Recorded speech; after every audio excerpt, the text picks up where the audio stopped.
Some brands offer you low finance, or cashback, or servicing. Renault don't do ors. We do ands. The Renault Kadjar with 1.91% APR and €1,000 cashback and 3 years servicing, saving you thousands. Renault, the brand with the ands. Visit your local Renault dealer. Finance is made under a hire purchase agreement. Terms and conditions apply. Deposit required subject to lending criteria. See Renault.ie.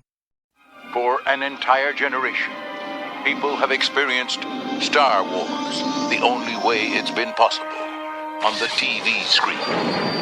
But if you've only seen it this way, you haven't seen it at all. This is the podcast you're looking for.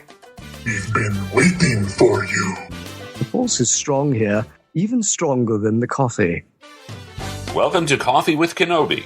Here are your hosts, Dan Z and Corey Clubb.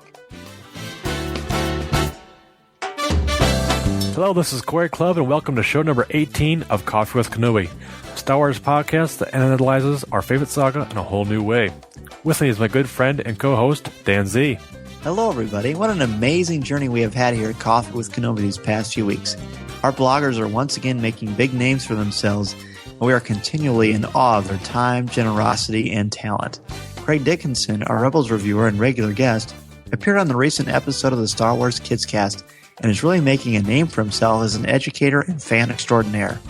As we mentioned last time, Becca Benjamin was on a recent episode of the Cantina Cast, and her most recent blog entitled A True Joining in the Force has earned some rave reviews from our listeners. In addition, our newest member, Aaron Harris, wrote his blog on how Disney saved my fandom, and received attention from the online publication The Daily Dot. We are so lucky to have them in our Coffee with Kenobi family. Well done. I was also lucky enough to appear in the latest Assembly of Geeks episode entitled Assembling the Geeks. I got to interview Scott about geek culture and podcasting. Be sure to check it out. In today's show, we talk about the gigantic news concerning casting for Episode 7 and the official answers to what will happen with the expanding universe. This news completely took over the internet, and we'll be here to break it down on what happened with BBC culture editor Christian Blauvelt, as well as our thoughts and a few more extra surprises as well.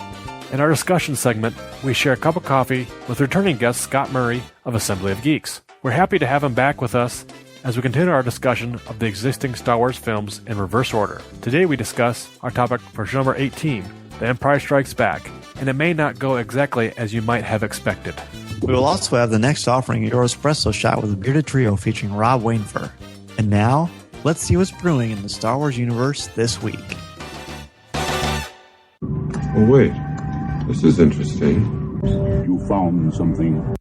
Hi, this is Christian Blauvelt, Deputy Culture Editor of BBC.com, and you're listening to Coffee with Kenobi with Dan Z and Corey Clubb. This is the podcast you're looking for.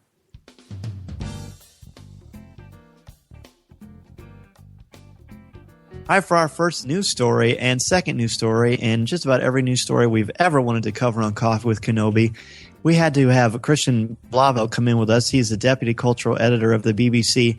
We've got Episode 7 actual news. We've got stuff about the EU and Legends. And Christian, thank you so much for being on Coffee with Kenobi to have a cup of coffee with us to talk about these amazing things happening in the Star Wars universe. Dan, thank you so much for having me on. It's an honor to be here. I really love the show, everything about it from the title on down. Coffee with Kenobi. It's the way to start your morning right. I like that. That's good. Oh, good. We've got another radio bumper for us. Nice. Fantastic. Yeah, well, we Star Wars fans know you from your excellent contributions to fandom, and of course you were in the Force cast and talk a lot about the Clone Wars episodes and all good things Star Wars. But today, Christian, we've got a very unique opportunity to talk about the Episode 7 casting. Where were you when you found out about this, and how has the news hit you so far? I was at work today at the BBC. It was around noon when I got an email from a PR blast from Tracy Canobio at Lucasfilm. Mm-hmm. And I was so excited. I mean, it was like one of those moments when you realize, I'm probably not going to get much work done for the rest of the day.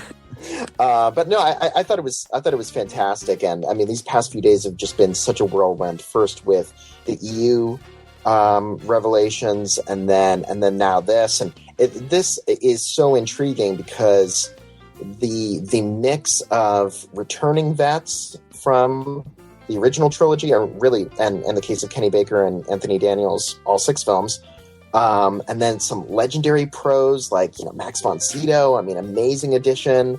Some new, some up and comers, some like really hot young actors like John Boyega, Oscar Isaac, Adam Driver. I mean, great additions, and then a total newcomer, total unknown in Daisy Ridley. So it's a really interesting mix of personalities that they've assembled for this film. It's very exciting, and then you throw in Andy. Is it Serkis? That's how you pronounce his last name. Yeah, wow. Andy Serkis. Yeah, that's phenomenal. I've been a huge fan of his work for a very long time, and I think that with something like this, he's going to get even more attention than he has before from not only niche fans like ourselves, but just from the world in general. And I'm going to assume that he's going to do some sort of motion capture thing, but maybe not. Have you heard any kind of buzz on this at all? I haven't really, in terms of exactly who he'll be playing. I would assume he's playing a motion capture character, but you never know. So far, Lucasfilm has been throwing us some curves with this news every now and then. It's like you expect certain things, and then it doesn't quite turn out the way that you were. I mean, just like in the months leading up to this, there are a lot of names that actually weren't part of the cast list today were thrown out. People thought that maybe Lupita Nyong'o from 12 Years a Slave or Jonathan Rhys-Meyers or Saoirse Ronan might be involved. None of them turned out to be involved. So it's with Andy Serkis, I mean, if I had to bet money on it, I would say that he's probably going to be doing a motion capture character, and then that's just like, well, then what kind of motion capture? Right? Yeah. So it's very exciting. I mean, he really could be doing anything. He's such a talented guy. It opens up a whole world of possibilities, and when you look at when Jar Jar first came out in episode 1, he seemed so lifelike and realistic, and now you've got the guy who is like the Walt Disney of this concept. He's the one who's created all this new amazing ground with what motion capture is.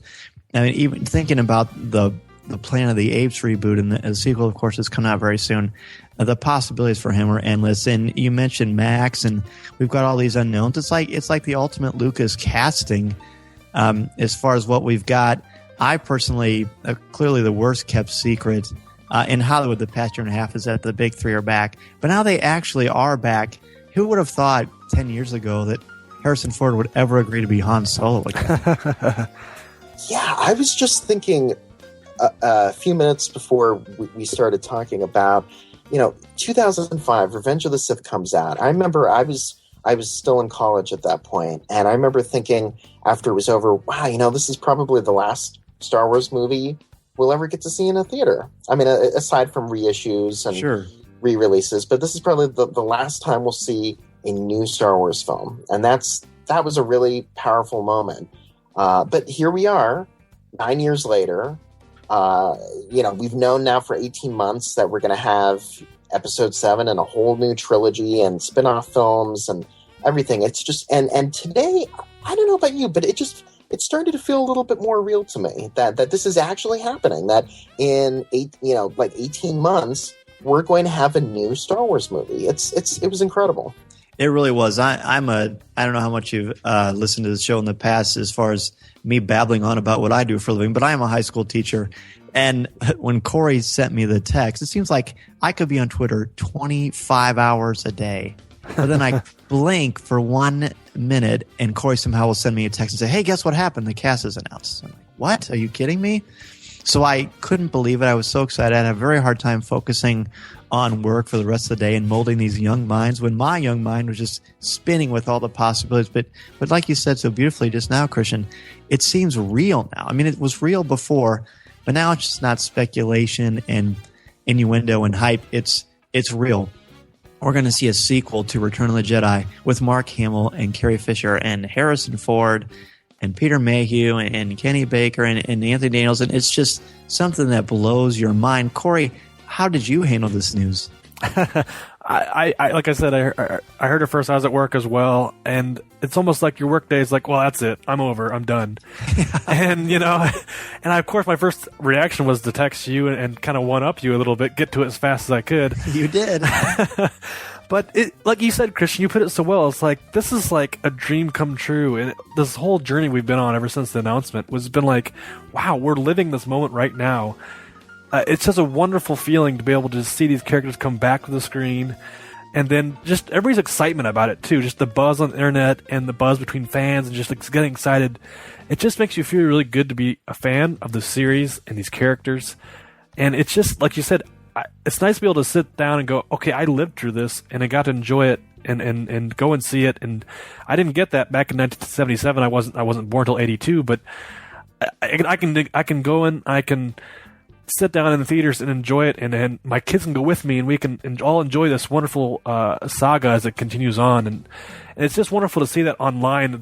Like I said, the buzz and all this other stuff, the news junkets picking this up and just going crazy. I tried to get on the StarWars.com, and it was down. It exploded. It was down for a long time, and like I said, Twitter was just going nuts. And this just the few tweets that I saw coming out here and there, people are like really excited, really ecstatic about the announcement because it's such a great cast, and I'm really looking forward because it's a big question mark. But a lot of the other tweets that I saw coming out were kind of biased on as far as the gender roles, and I know they didn't put too many in. There's two that we know of, and it's I think it's a moving thing. It's a thing we're not sure about yet, and I think if they put all the gender roles out there and all the characters out there are all one lump, we kind of get the ideas of the storyline. We want to be excited by that. I think that he did that for a reason. But what do you think, Christian? Yeah, well, the question is this like the entire main cast, or could there still be a few names forthcoming that have not yet been released, or that contracts that haven't actually been locked down just yet? I mean, it seems like this is pretty much the final cast. But, with these kind of things, I think there's probably always room that, we could hear one or two more names in the time to come. In terms of, and definitely, I hear what people are saying, that there really are only, two, that based on this cast, there are only two major female roles in this film. I mean, there's Princess Leia, and there's the new character played by Daisy Ridley. Of course, it's a possibility that Daisy Ridley could be the star of this film, that she will be like the new Mark Hamill, an unknown who's, basically our protagonist here. So I'll be very excited to see what she does. But yeah, I can appreciate some of the discontent about that for sure. Yeah, it's certainly something that peppered our Twitter feeds, and I'm sure it did yours as well. And when you see something like this, you realize this is a franchise that for 30 plus years have not had a lot of strong female characters. So I think a lot of people were looking to episode 7 to maybe change that a little bit and change the glass ceiling, if you will. But is it fair to say that it's too early to decide if there are gender issues in episode 7? Because as you mentioned, we don't have a full cast yet. And of course, Variety is already reporting, as we mentioned, there is another important female lead that is yet to be revealed. Interesting. Yeah, I think as a result, it really might be too early to come up with any sort of judgment about this just yet. I think that part of what people are drawing on here is lingering dissatisfaction over the way the female characters were presented in J.J. Abrams' Star Trek Into Darkness, particularly Alice Eve's gratuitous lingerie scene. Yes. I think that really did rub a lot of people the wrong way, myself included. I'm a big Trekker as well, and that really just did not, even though there have been so many scantily clad women in Star Trek over the years, that just felt like particularly gratuitous and clumsy in the way it was handled. So yeah, I can understand that there are some issues here, and it's a cast of a lot of men. There are a lot of dudes here, and then just 2 women so far. So we'll see how it shakes out. But exactly, you never know what kind of surprises and twists JJ is going to bring, and the fact that we have Carrie Fisher as Princess Leia back in the fold. She's the most famous, arguably the most famous female character. Wouldn't it be fun to see Ashley Eckstein show up as Ahsoka many, many years later as Ahsoka Tano? Wouldn't that be fun? Huh. That would be amazing. That really would. It would be so great. I think what's interesting about Ahsoka is that the initial feeling about the new direction for Star Wars was that I think from the get-go there was concern that it was going to be very kind of boy-centric, like that the franchise was going to be geared toward young males, teenage males in particular, the way that other Disney properties of late seem to have been. But then you see Star Wars Rebels, and that there are two very prominent female characters on that show, kind of, upending the idea that that's going to be necessarily just like, kind of a boys' club program. With episode 7, it could be the same thing easily. I mean, it might really surprise us. Daisy Ridley could be the star. I love that idea. I hadn't thought about that before. And the Rebels comparison is perfect because as the character rollout commenced, we saw the female characters towards the end of that announcement.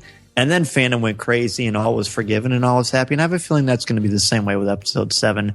I do think that it's important to, again, realize we're all Star Wars fans. We all love Star Wars. There are different ways and reasons and rhythms that it speaks to us. So we can disagree, but I'm going to encourage fans not to be disagreeable because we don't have all the information yet. So speak with your mind, speak with your passion, speak with your heart. Just don't try to hurt someone else's in the process. That's really well said. Yeah. It's so true. And, the way I see it, like Star Wars is a big tent. There's so many different. There should be room for everybody within it. And room for so many different kinds of characters and so many different points of view and so many different kinds of stories. And in a way that kind of sums up my feelings about the changes to the expanded universe and turning it into Legends as well. That actually I think that's an okay thing because I feel like Star Wars is expansive enough that it can accommodate different continuities and universes, so to speak. That it's just there really should be something for everybody in this franchise. It is that big. Wait, perfect and a beautiful transition to what we wanted to talk about. If it wasn't for the episode 7 casting announcement, it still feels great to say that out loud. I still can't believe we're going to see Harrison Ford in more Star Wars. But anyway, we've got the answer to what people have been thinking about and worrying about and angsting over for a long time. The future, the fate of the expanded universe. Christian, what kind of impact does this have on Star Wars fandom and the new canon? Yeah, I feel like that a lot of the announcement was met with such an uproar on Twitter when it was made. There were so many fans who were just devastated and so upset by this. And personally, I love the EU. I've read somewhere in the ballpark of like 50 to 60 novels. I've played all the games. I've read so many of the comics. I love all this stuff. It's been a huge part of my life for, really almost 2 decades. And personally, I always bought into the notion that they were canon.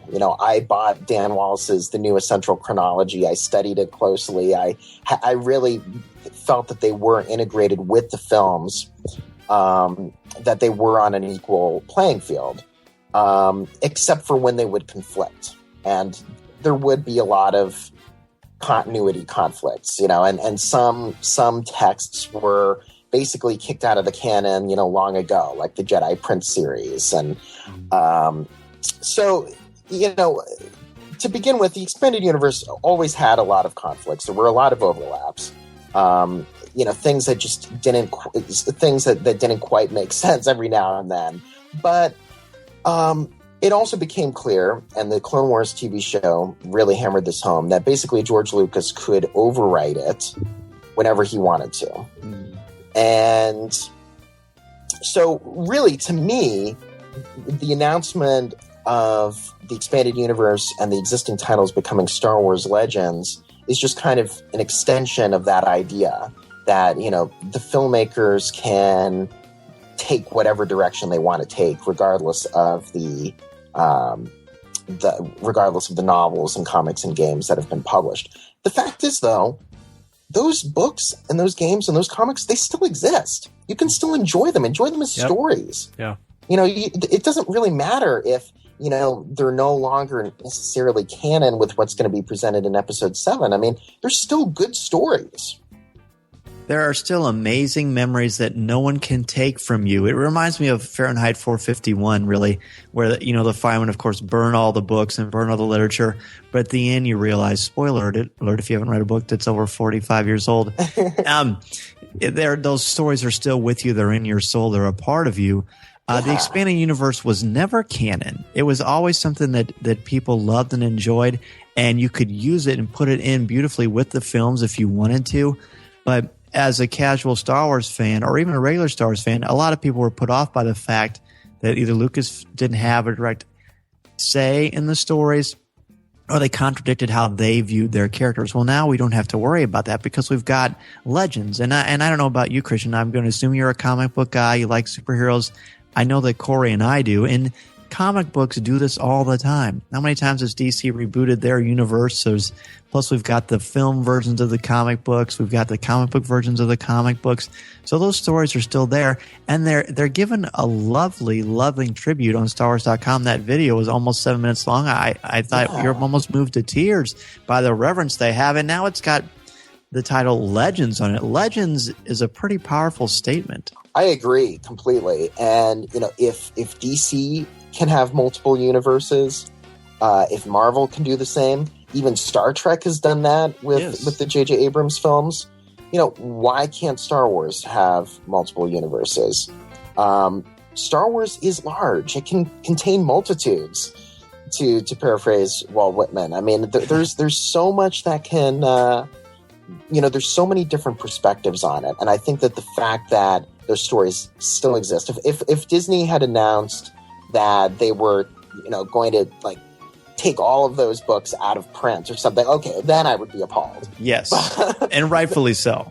Yeah, but that's not happening. They still exist. But this, allows for surprises with the new movies and allows the filmmakers' creative license to go in completely new directions, so we can all really be surprised, which I think is great.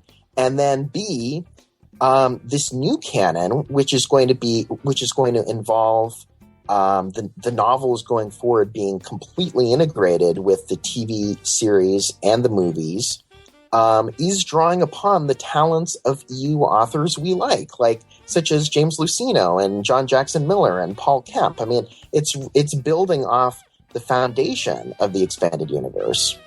So, if suddenly we're to take a completely different direction and the old books were to be taken out of print and none of the old authors were being used, there would be a problem. But that's not the case here.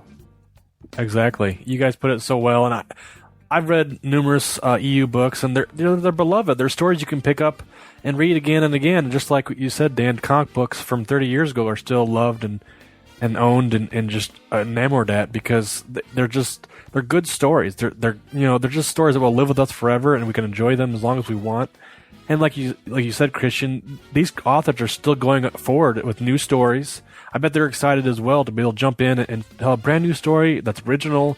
And also, it's like they haven't shut the door on this Legends series. They can, authors can go in and pluck items they want to use, characters they want to use, and say, hey, you know what? Let's put this character in this book or things like that, and that could be anything. So anything is really up for grabs. It's not like it's closed the door on it, it's dead to us. But I'm excited to see where it's going to go. I'm excited to get brand new stories, and I'm excited to get brand new canon. So I'm excited for this. What is another thing that's so great, and this hasn't really been officially addressed yet, but there's no reason to believe, and Jennifer Hiddle, I guess, kind of hinted around to this on Twitter, but there's no reason to believe that there won't be more books added to the Legends universe at some point, but I'm going to assume that they want to get this new story making concept where you've incorporating the films and the books and the video games and comics into a new stratosphere, if you will. So let's get that going first. And And Christian, you mentioned things that are so important. The fact that James Luceno is writing another book where we get to go inside a very popular villain and look at the political aspects and ramifications. We know what kind of writer he is and what he can do with that. It's going to be magical. And then you've got John Jackson Miller, who is such a great guy, such a fan favorite. Kenobi, one of my favorite Legends books, I'll say, of all time. So we've got people in place that are creating these new stories. And when you read them, they're part of the canon. That's very exciting. Yeah. I can think of any other storyline or genre where this is this way. This is a big deal. It really is a big deal, and the closest thing that I think that we can compare it to is what's happening with the Marvel Cinematic Universe and the way that now they're starting to produce beyond Agents of S.H.I.E.L.D. TV shows, animated TV shows for Netflix, which will actually be a part of the continuity of the movies as well. Yeah. So I think just having like a holistic story strategy is really, really smart. And the other thing to consider is that unless there's something in the new canon to directly contradict what has already been established in a Legends book, for all intents and purposes, you can still consider that Legends book to be canon. I mean, the way I see it, it's like probably mostly the new canon and the new movies will affect all of the books. And there have been many that have been published since Return of the Jedi. But, if you're talking about like the Old Republic or even, like Luceno's Darth Plagueis or, books set in the prequel era or even during the original trilogy, possibly. Probably a lot of those won't be as affected as much. Probably not. And I mentioned this on our May the 4th special, but if you don't do this, if you don't take this avenue, but say, all that stuff counted, quote unquote counted, can you imagine the casual fan about to walk in episode 7 and here's a reading list of about 55 books that you probably should read if you want to know what's going to happen? Well, that isn't going to happen. So you have to be realistic about embracing what is for fans who are going to go no matter what. I mean, if you run a Star Wars podcast or come on a Star Wars podcast or the cultural editor of the BBC, you're going to be a fan. You're going to see episode 7 no matter what. But the beauty about Star Wars and the genius of Star Wars is that every generation is reintroduced and reinvented, thus guaranteeing that it's going to be important to the culture for a very long time. So this is a genius idea. And plus, you've got the story group in place with Pablo Hidalgo and Dave Filoni and on and on and on, people that know Star Wars and know it backwards and forwards and are driving this massive ship in an amazing direction. Yeah, and Pablo Hidalgo is such an EU aficionado. I mean, he is so plugged into that universe. He is not the kind of guy who would just be on board with just dismissing all of that lightly, and because it's not being dismissed. That's the thing. I mean, if something's still from the EU can fit within the new canon and can, be a part of it, it will be there. I mean, think about the way even that way back when, in Heir to the Empire, Timothy Zahn came up with the name Coruscant for the Galactic Capital, and George Lucas, included that then in Phantom Menace and Aayla Secura. Exactly. Yeah. So I would venture to say that we will continue to see that as time goes on. We will continue to see echoes of the Legends universe pop up in the new canon. So we've got, I do too. I think that's great. I think we have the right guest on, Corey. Oh, absolutely. I like that echoes of the of Legends series. That's really nice. Well, let's look at these 4 brand new novels that are coming out. Which ones are you the most excited about, guys? Corey, let's start with you. Oh, I'm torn because they all look fantastic, and just because I was a huge Darth Plagueis fan, I still love the book. It's a great book. I'm looking forward to Tarkin because he's not my favorite character, but yet James Luceno, his writing is just so superb, and I just hold it so high, and I'm looking really forward to that one. And getting to know Tarkin better too. Like you said, this is all canon now. This is what it's supposed to be. And then of course Luke's book, Heir to Jedi, looks great because it's first person. We haven't really read a first person Luke story, and this is like like, again, this is canon stuff. And of course, John Jackson Miller, he's a fantastic writer. Oh my gosh. And then he's jumping into the Rebels universe and getting to know those characters and the backstory on them and all the adventures they're going to have. And of course, I love the cover. My favorite cover probably is Lords of the Sith. It looks fantastic. It looks really action-packed. It looks really cool looking cover. But I think the first one, if I could read it right now, I think I have to go with Heir of the Jedi. I'm going to check out Luke's story. Christian, what about you?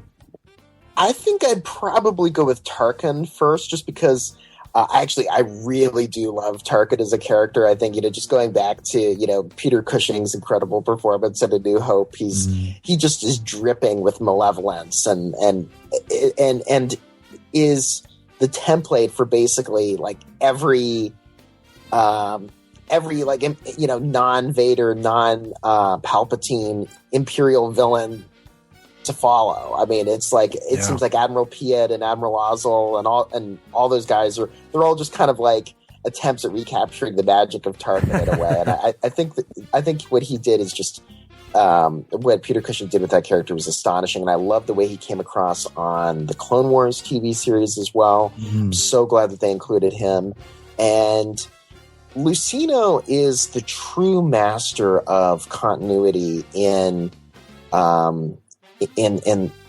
terms of the Star Wars novels. His ability to draw upon everything that's come before and that's been written before and synthesize it and weave it into his own narrative. I remember when I first read like his Agents of Chaos duology in the New Jedi Order, just like how amazing it was that he took all of the stuff from like the Brian Daley Han Solo novels and on, just like, he had such a mastery of it. He makes the Star Wars universe feel so textured and so lived in, exactly the way George Lucas did. So I'm really excited about Tarkin. But I think what Corey said is exactly right. I mean, across the board, I would say that these covers for these books are the best we've seen in a long time. Oh, yes.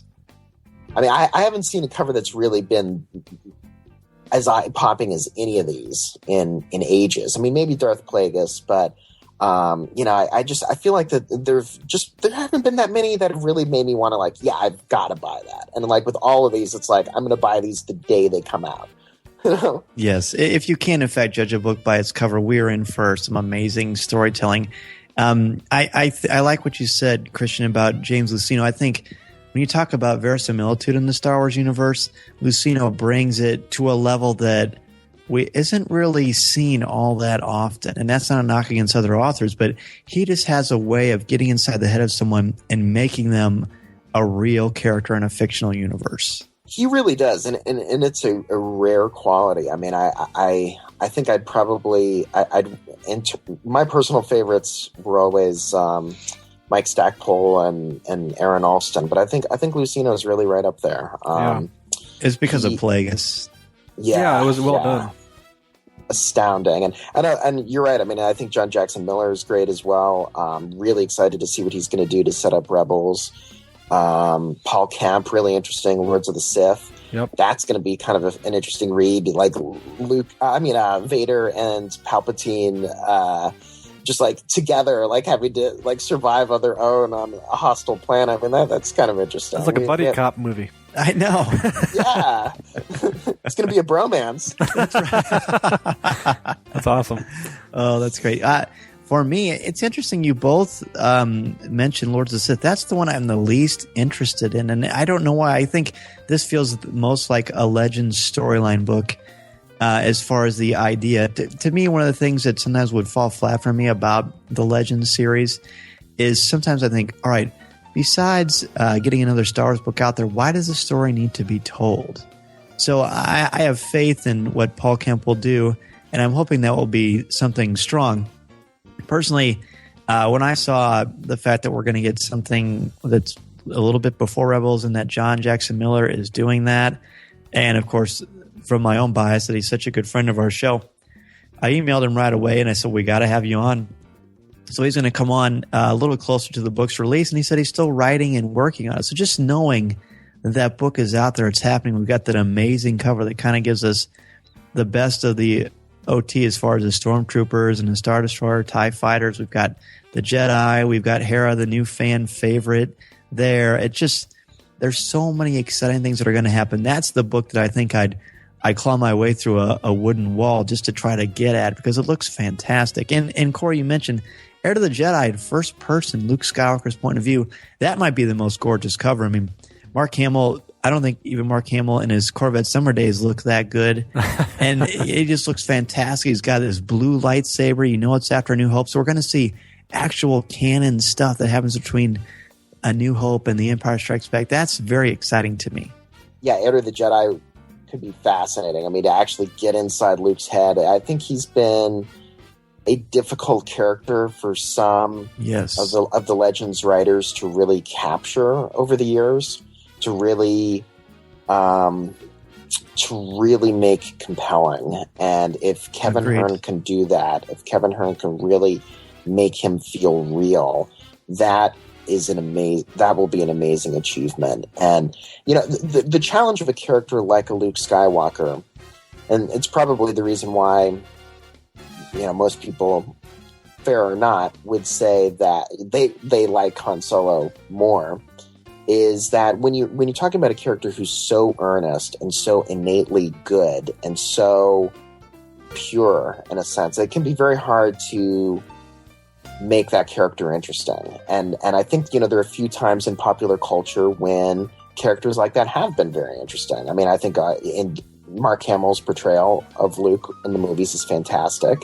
I'd say like Christopher Reeve's Superman definitely is in that mold as well. Mm-hmm. Captain America. I was just going to say, I think Chris Evans' Captain America captures that beautifully. People do not give him enough credit for how well he pulls that off.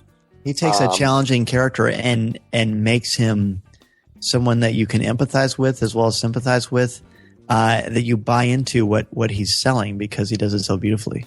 Very much so. Very much so. It's really, really masterful what he does with that character.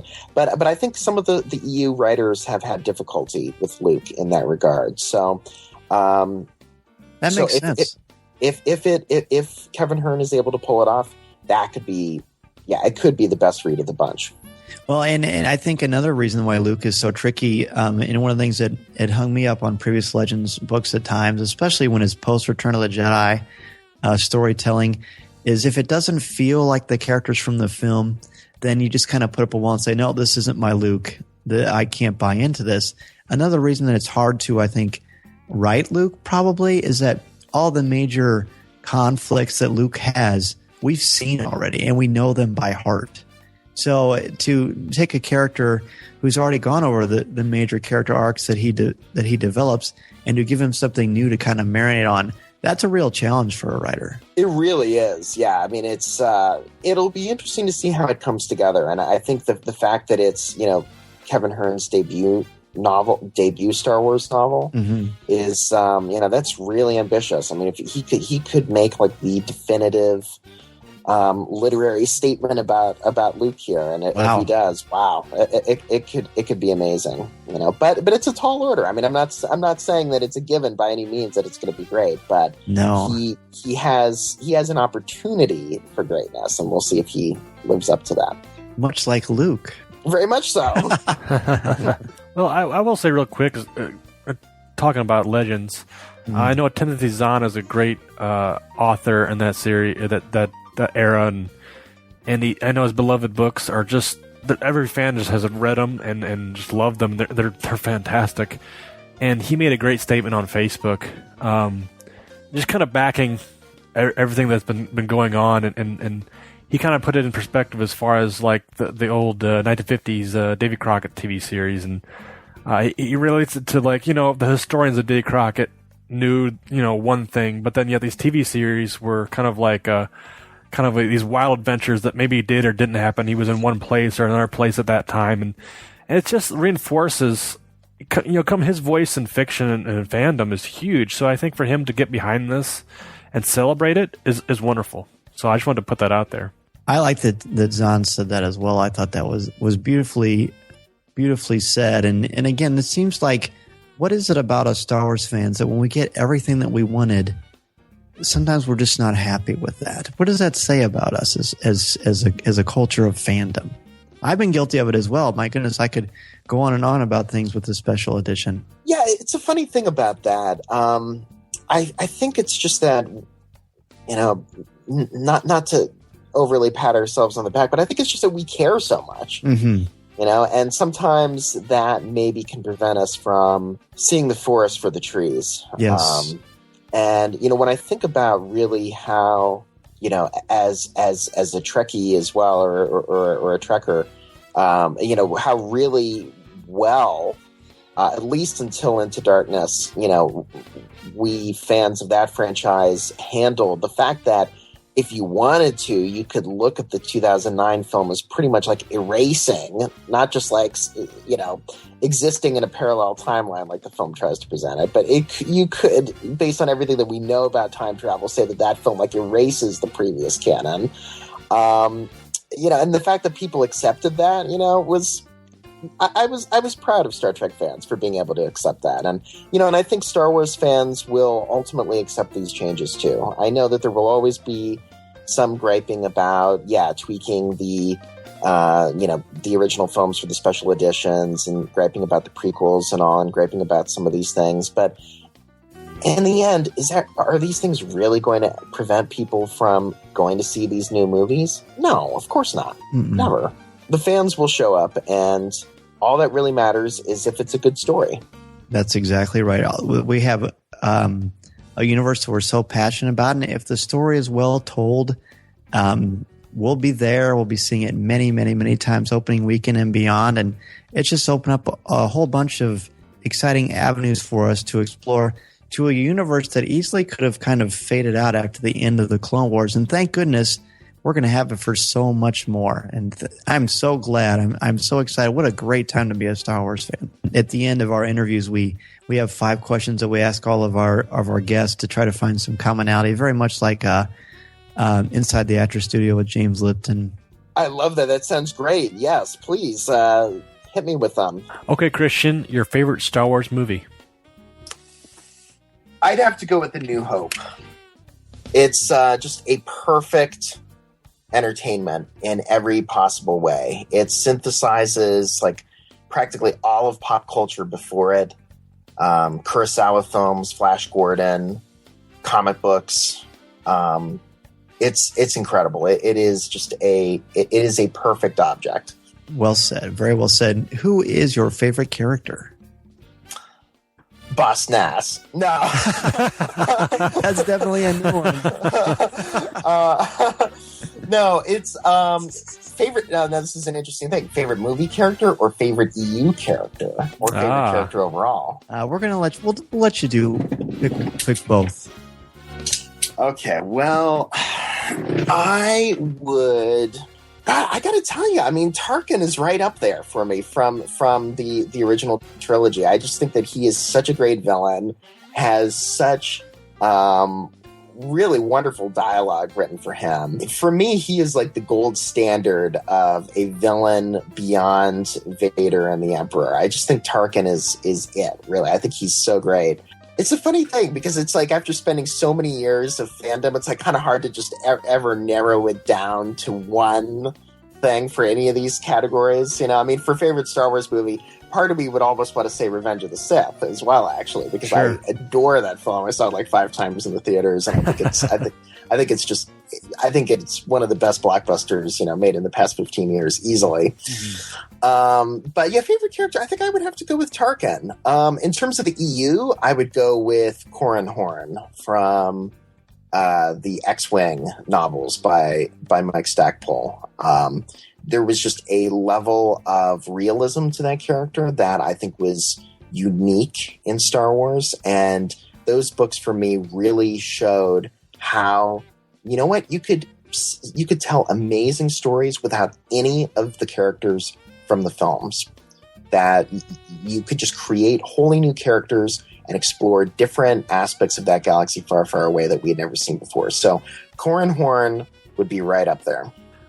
Favorite line of dialogue or film moment? My favorite moment in the films, by far, it goes back to Tarkin again. It's the conference room scene in A New Hope.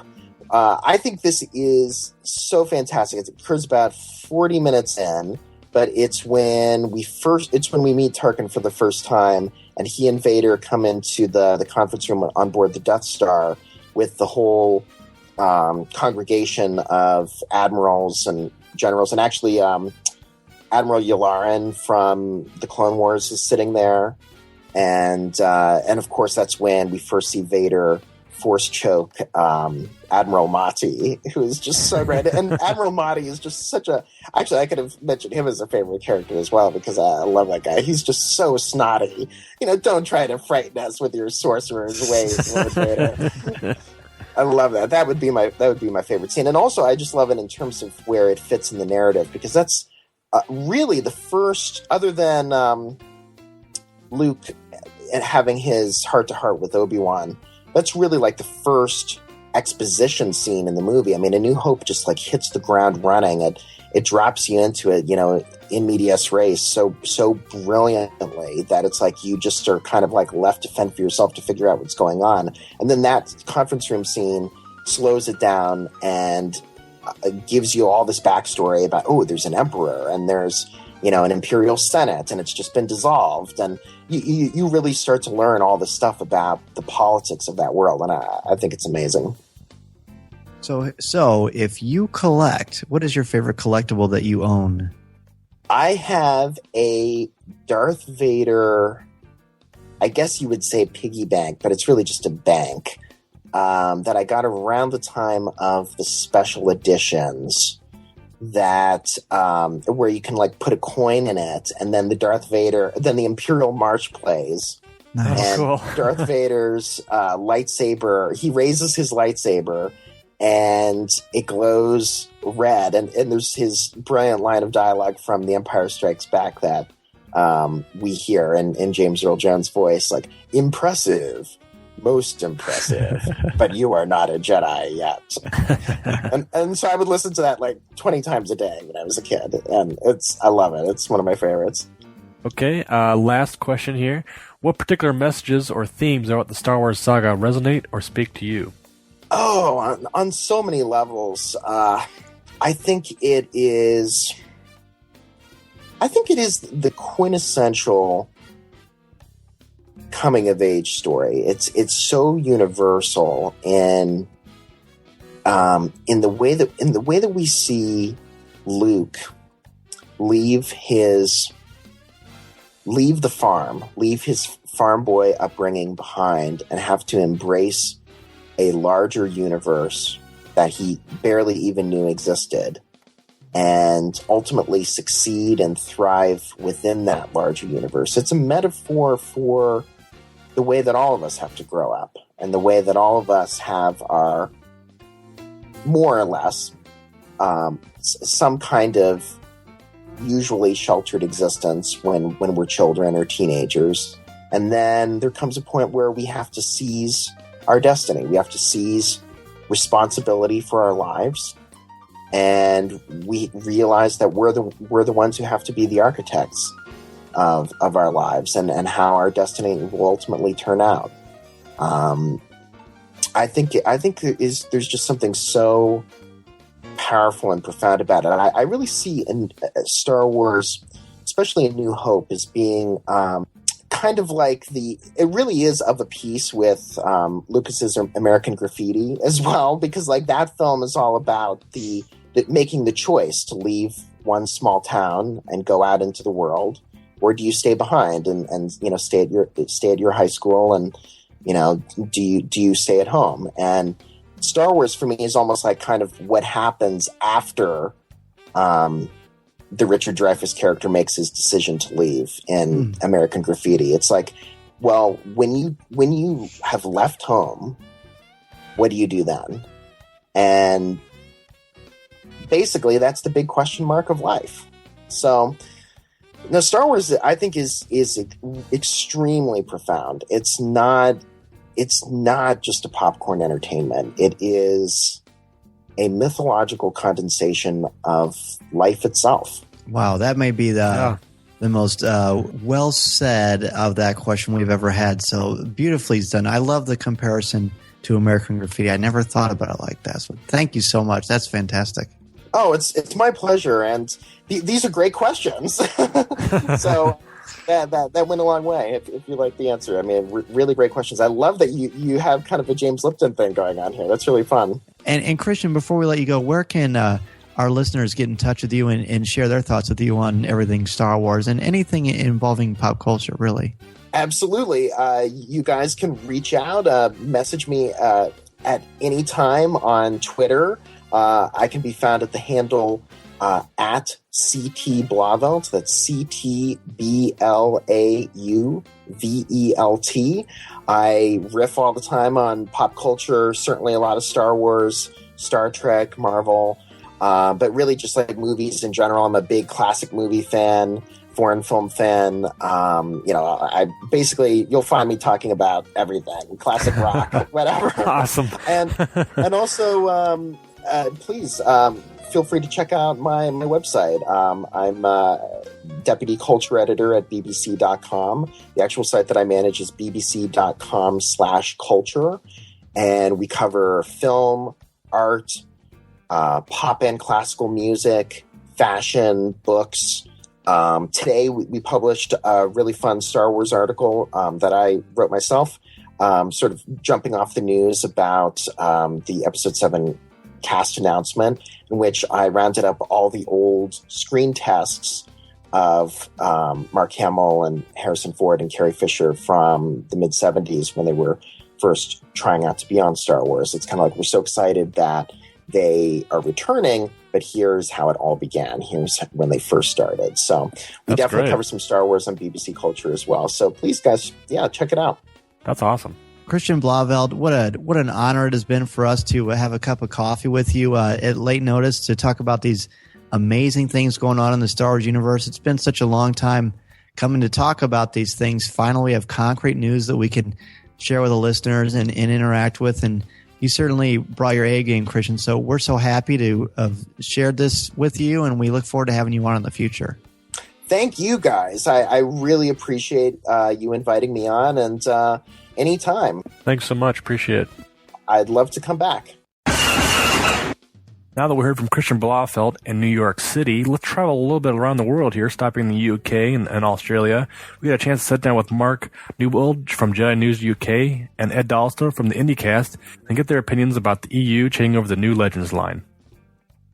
Okay, gentlemen, I just want to get your opinion here as far as this news. How does this impact you as fans, and how does this impact the Star Wars community and the EU? Ed, why don't you start us off? I'm a big reader of the Star Wars EU. I did stop during that last. It felt like 27 books of the. I can't even remember what the last series was. I'm reading Scoundrels at the moment. I've been reading since Splinter of the Mind's Eye, and I really enjoy them. But I can understand that they're putting that into a legacy series. I mean, for the most part, with the moviegoers, they don't read the books. They're not going to know why is Chewbacca not here? Oh, because a planet fell on him. When did that happen? I didn't see that in the movie. Yeah. So, you can understand why they would go this route. And I don't think they're like negating all those books that were prior, they're still there. They still exist. You can still enjoy them. You can still take those characters.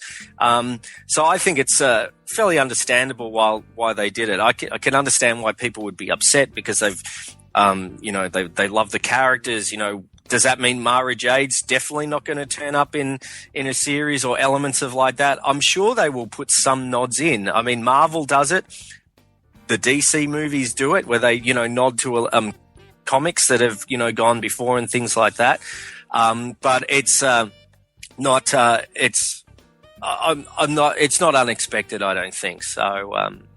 That's my thoughts. Mark. Yeah, it's pretty much nailed it. It's all still there. Nothing really changes. I mean, if Star Wars, it's a big galaxy, and there's a lot of ways to get into it. And for older people, who watched it when it came out in '77, that was our exit or entrance to Star Wars. A lot of people recently have come into Star Wars via the EU. A lot of kids under the age of 10 came through the Clone Wars. So there's lots of entry points for Star Wars.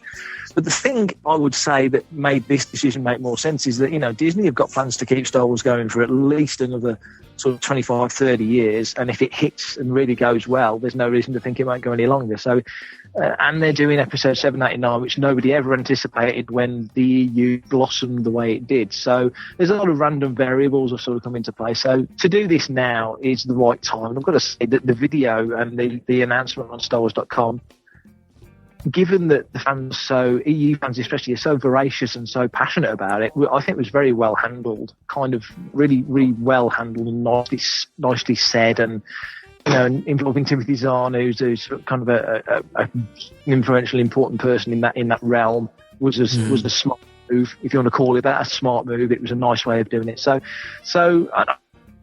I love continuity. I like things to link up. I think Leland Cheat is the bee's knees, and I think the job he does is amazing. And I kind of feel a little bit for all the guys that have spent years and years compiling timelines and chronologies and such and pulling it all together. But nevertheless, it is what it is. We've got 7, 8, and 9 coming, and that's more important than anything. So to do this and to call it Legends as well, I think there's a nice ring. And yeah, it's none of it's going away. None of it's disappearing into the ether. And the video was, like you said, a very loving, reverential tribute. And they clearly said, look, this is a minefield here. If we want to take stuff from it, we can. To have to be beholden to something like that is not realistic or plausible. And it gives the creative geniuses the reins to go any direction they want to. So it's exciting. And those things, again, are still there. People are lamenting that the EU is gone, or there are these jokes about people burning their EU books. The Nazis didn't invade Star Wars, people. There's no reason to have to worry about that kind of thing. It's also there, as Mark said, it was never canon. It's never been canon. It's always been incredibly fun and engaging, and that has not changed, nor will it ever. And also, as people have pointed out on Twitter, there's no reason to believe that there will never be any books in the Legends series in the future. It's just right now, I'm sure they're trying to cement this new course that they have envisioned. Yeah. The only big disappointment is that, does that mean that Jackson might not appear in episode 7? Well, he's still out there. You never know. As long as Hoojibs are in there, I'm happy. That's right. I did love that little record, Planet of the Hoojibs. That was I did too. That was awesome. Did you write about that in the blog, Mark? I did, yeah. Cliff was my hero. Nearly had him as a tattoo. Very close. Wow. Maybe by Celebration Anaheim, that tattoo will come to fruition. Come to haunt me. All right, well, guys, we'll let you go. We know it's either very early or very late, so... Yeah. Thanks, gentlemen. Appreciate your time. Such a pleasure. It was awesome. Yeah. No, thank you guys.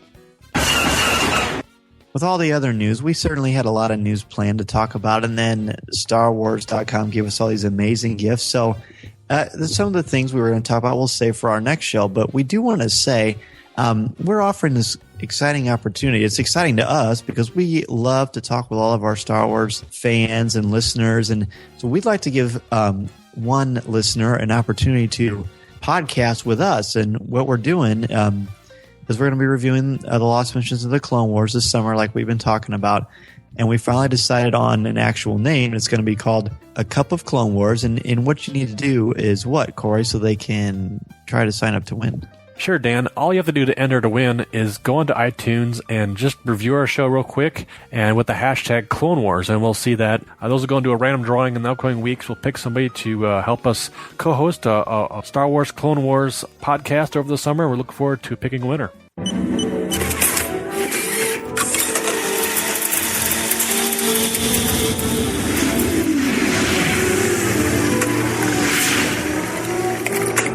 And now, your Espresso Shot with the Bearded Trio. Here's another Espresso Shot with the Bearded Trio with me, Rob Wainfur. Coming up on today's show, we got some Spielberg news, Goonies 2 news, but first, E.T., the video game. It's the video game that lets you pretend you're E.T., running away from secret agents, falling into danger, finding a phone to call home, and discovering the best thing on earth, a friend. E.T., only from Atari. Now, regarded as one of the worst games in the history of video games, E.T. the Extraterrestrial by Atari was so bad and flopped equally as bad in the early 80s that urban legend has it that the distributors rounded up the unsold games, of which there were quite a few, and buried them in a landfill somewhere in New Mexico. Now, you may have heard there's a documentary being made for Microsoft Xbox detailing the history of video games, and they've commissioned a team to go looking for these games. Now, yesterday, some pictures were tweeted on Twitter of the team finally coming across some of the games that have been buried, and some of the games were actually still shrink wrapped. So it looks like that the stories are true. Now, personally myself, I played E.T. the Extraterrestrial, and I think they should stay buried. The game really is that bad. E.T. video game? Now, according to the Hollywood Reporter, Steven Spielberg is officially attached to direct an adaptation of Roald Dahl's famous and much-loved children's book, The BFG. Now, this will be for DreamWorks. We reported way back in 2011 that DreamWorks had acquired the rights to the book. But at the time, it wasn't thought that Spielberg would be directing, but now that seems to have changed. Now, we reported in the last show that Spielberg is attached to direct the kidnapping of Edgardo Mortara, but it's also rumoured that he's on board for an entitled Cold War project written by Matt Charman, and which will have Tom Hanks in it as well. But we're still hoping out as well that Robopocalypse is still on the cards. And we'll keep you posted on all the latest on Steven Spielberg, as he's going to be busy over the next few months. Now, the University of Southern California announced on Friday, the 25th of April, that Spielberg is to launch an establishment of a centre for advanced genocide research. Now, the main goal will be for the centre to research conditions that lead to genocide and maybe in the future avoid such tragedies, persecutions and human loss. Spielberg established the Shaw Foundation 20 years ago, following the release of the Oscar-winning movie Schindler's List. Now, the foundation has made tremendous progress during its 20 years, and as Spielberg says, the Institute has collected and indexed nearly 52,000 testimonies and established educational programs such as Eyewitness and Teachings, with testimony that brings people who experienced history into classrooms around the world. Now comes the next significant chapter, Spielberg said, one that establishes the Institute as one of the leading academic centres of excellence for the study of the Holocaust and genocides. The potential is there for groundbreaking research. Now, recently, TMZ website caught up with director of The Goonies, Richard Donner, and asked him if a sequel is in the works, of which he said yes. Now, the entertainment website caught up with the director again recently and asked him some more questions about whether a Goonies sequel is in the works. And Richard Donner's reply was that Steven Spielberg is involved in the project. Now, I'm not sure whether Richard Donner is actually just pulling everyone's leg or whether there is some actual truth to it. So here's the video clip itself for you to decide for yourself whether you think Richard Donner is actually being serious or not. We're going to get this done. Gotcha. Period. It's Steven. Well, Steven came up with the idea of doing a sequel after 30 years. Yeah. Oh, it was his idea. Oh, yeah. You don't do it without him. Yeah. You know, we've been trying for a while. And then he came up with another storyline, and he's right on. I mean, do you think Josh Brolin or any of those people are going to actually come back in a... God knows. It's up to them. Really? If they have any sense, they will. If they don't, they won't. Well, that wraps up another Espresso Shot with the Bearded Trio. Thanks for listening. Just before I go, just want to make you aware of a brand new podcast called Movie Night Carlo. The very first episode, they talk about Jaws. They've got the director of the Shark is Still Working documentary on there. And I'm on there as well, giving you my insight and my memories of what I think is one of the most perfect movies ever made, Jaws by Steven Spielberg. Also, very quickly, Alan Ladd Jr.'s daughter has just started a Kickstarter campaign where she's hoping to make a documentary on her father. You can check out all the details about this and the documentary at laddiemovie.com. Well, that's it from me. Thanks for listening. Make sure you check us out on Facebook and Twitter, The Bearded Trio, and the main website as well, thebeardedtrio.com. Thanks for listening. I'll hand you back to Coffee with Kenobi.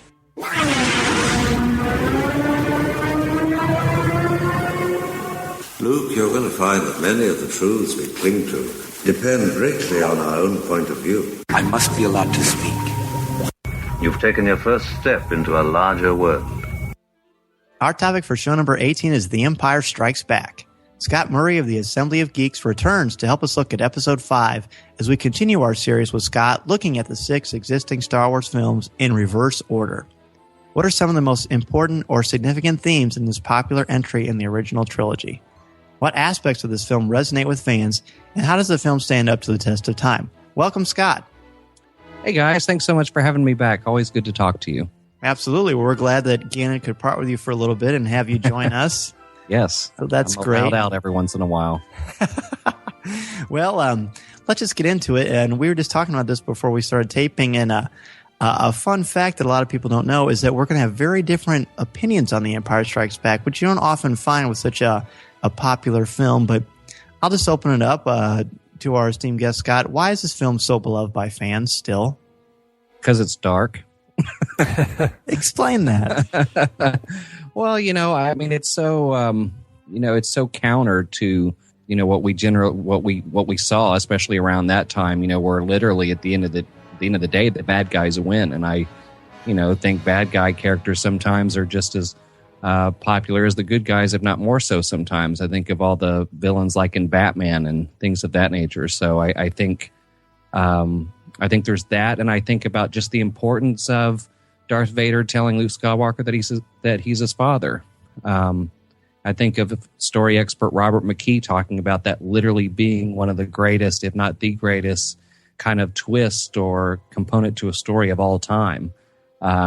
Just because, they first and foremost, they did such a great job not letting that leak out. I mean, very few people in the cast even knew about that. Right. So I think as far as childhood is concerned, people remember their heads exploding when that happened. And it was just such a good turn of events after, being introduced to all these characters in 1977. And, when that happened, obviously the thing that we all remember is sci-fi wasn't big at the time. That very first scene in A New Hope, just grabs our attention and we're mesmerized for the whole rest of the film. And then I think about how at the beginning of Empire, we just realized in 1983 that this awesome thing is continuing because they land on this planet full of snow and you realize just the imagination of this universe just continues to expand and you're in awe by it. And we get the AT-ATs and everything like that. So I just think that there are a lot of good memories involved in it, and there are some really cool things that happen by beloved characters on both the light side and the dark side. Corey, what about you? How does this film? Why does it hit you as being so beloved? Well, it's even like you guys said in pop culture. It's just like one of those movies everybody just goes to. They always remember that. And of course, if you're a Star Wars fan, that's usually everybody's favorite is Empire. It's just because, like you said, the twist is so keen and so kind of hits you in the face as you don't expect it. And it's like you said, we grew up these characters. The first movie was so huge, and then to be able to expand on that and just make it better. Usually sequels aren't as good as the originals, and this one was just like, we already know the characters. Here we go again, and like you said, Scott, it was kind of like in the first movie we were on this dry Tatooine desert, and the second movie is this cold, dark, wintry planet, and we're introduced to our characters again. But also, the first 5 to 10 minutes is, we almost lose Luke, and it's just we don't know what's going to happen. It's thing after thing is they're always on the run. The rail's always run. It's always bad. All these bad things are happening. You think something good's going to happen, and all things bad things are going to happen. I think people like to have that. They're not sure what's going to happen. It's going to be a surprise that everything goes along with it. But then again, it's the characters that just suck us in. And they're just beloved by everybody, and just to see them grow and see them just come together as friends, and also just be introduced to new characters that are charming and wonderful in new places. It's an expanse of just our imagination. I think that's why we love it so much. And this is the first film really that showed us so you can take a story that you love, and how many times did we all see A New Hope before Empire came out? For me, a staggering amount of times. I had it on beta, for crying out loud. So it was something I watched so much, and then to know there were new adventures that this this culture of heroism in this new genre, really, to my eyes, just blew me away that there was so many more layers to go on. And you mentioned, Scott, the idea of the fact that it's dark. And it is darker. And now it seems like every single time there's a sequel, you can just about guarantee that someone's going to say, oh, this is the Empire Strikes Back of the series. Yeah. And I would say 99% of the time I want to say, no, it actually isn't. And there are a lot of reasons why the Empire Strikes Back is such a powerful film and phenomenon. Of course, father and son, which we'll get to a little bit later. But you've got these themes of death here. Everything is, you've got cold at the beginning. You've got Han Solo cold. You've got Luke on Dagobah saying, I feel cold, death, when he goes into the tree. Death is a very popular, prevalent theme in this because in the hero's journey, you know, there's death and then there's resurrection. You come back stronger, which is clearly what Luke does in Return of the Jedi. So you've got that going on. You've got the AT-AT. You've got the introduction of Yoda, who now I don't know if that would work as well because everyone would know or have a pretty good idea who Yoda was or see images of him. When we first saw Yoda bothering Luke and R2 on Dagobah, we thought he was just some annoying little green guy. Yeah. No concept of how powerful he was going to be, how important he was. And then at the end, you truly had to wait 3 years to see what was going to happen to Han Solo, and that ripped your heart out. Every single time we'd go back to see The Empire Strikes Back in theaters, my brother, who was 2.5 years younger than me, would always say the same thing. Are they going to rescue Han Solo? Is this the one they get Han Solo out? And I would say, no, it's the same movie. So it's so powerful. There's so many surprises and twists. Truly a cliffhanger ending, and it actually has an ending, but more on that later. So I covered the important themes. I've written down a few here, and I'm just going to tell to the listeners too. And listeners, feel free to shout at the radio, and maybe we'll shout back. That might be kind of crazy. But I've got the tree, father and son, Lando, and Yoda. Those are the themes that kind of jumped out at me. Let's go ahead and take the tree first, Corey. What does the tree mean to you on Dagobah? How important is that? I remember watching that scene when I was a kid, and I always thought it was kind of a dream state Luke was in.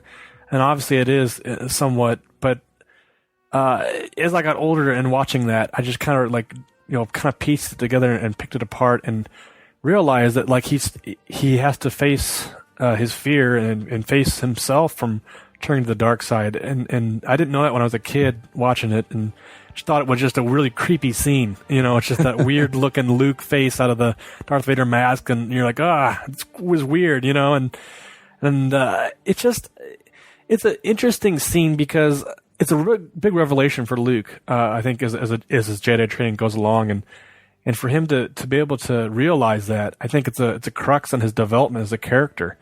As far as he has to realize what he truly has to become, what he truly has to do in order to become a Jedi, and in order to save the rebellion and defeat the Empire. Scott, what about you? Well, I mean, looking at it now, I kind of think of the nerdy version of Eddie Murphy and both saying, "Oh, this is the artistic portion of the film," because in a way it is. Because it's a big symbolic scene that's basically telling Luke, this could be you if you're not disciplined. But like Corey was saying, as a kid, I totally didn't understand what was happening there. I was 7, so I was like, huh? The thing that was that made it even more confusing for me as a kid was going into Empire. The thing that was important to me, being the Luke Skywalker person that I am, it meant everything to me for Luke to prove that he was going to be this, awesome Jedi that we all thought he could be. And I loved the idea, even though it was as premature as it might have been in Empire, that he wasn't afraid to just step to Darth Vader and go, I don't care who you are, I'll fight you. And to have that moment when I first saw it, I thought I was ready for him to fight Darth Vader, even though part of my brain was going, why is Darth Vader on Dagobah? And you think, oh my gosh. And then to see that it was nothing but symbolism, I was like, oh darn, I really, not that I thought that, that he had killed Darth Vader in 5 seconds and the movie was over, but it was a little confusing as a kid, but really more than anything, it just stands as a symbolism of, this could be you. That you could be the next Darth Vader if you're not careful. Right. The only thing that I've wondered as a fan later is just, how it all came to be. Yoda tells him, go in there, but you won't need your weapons. And then when I see what happens, it's like, really? Yeah. Does that mean if he'd gone in there without his weapons, something different would have happened? I've often wondered what Yoda knew about what was going to happen when he went in there versus what really happened. Well, and I won't go too much into this, but they do address this in the Yoda arc in season 6 of the Clone Wars. Did either of you get a chance to see that yet? I have not. Yeah. Okay. Well, I won't address that. We're just gonna deal with what we have on celluloid.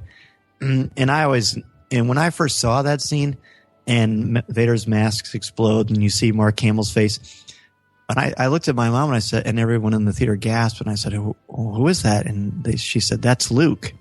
And I thought, that's Luke. Luke isn't Darth Vader. And I just turned off my brain and and I wanted to see what was going to happen. Then you look at it through an adult lens, and I started thinking about this, and we talked about this with Paul McDonald a few weeks ago.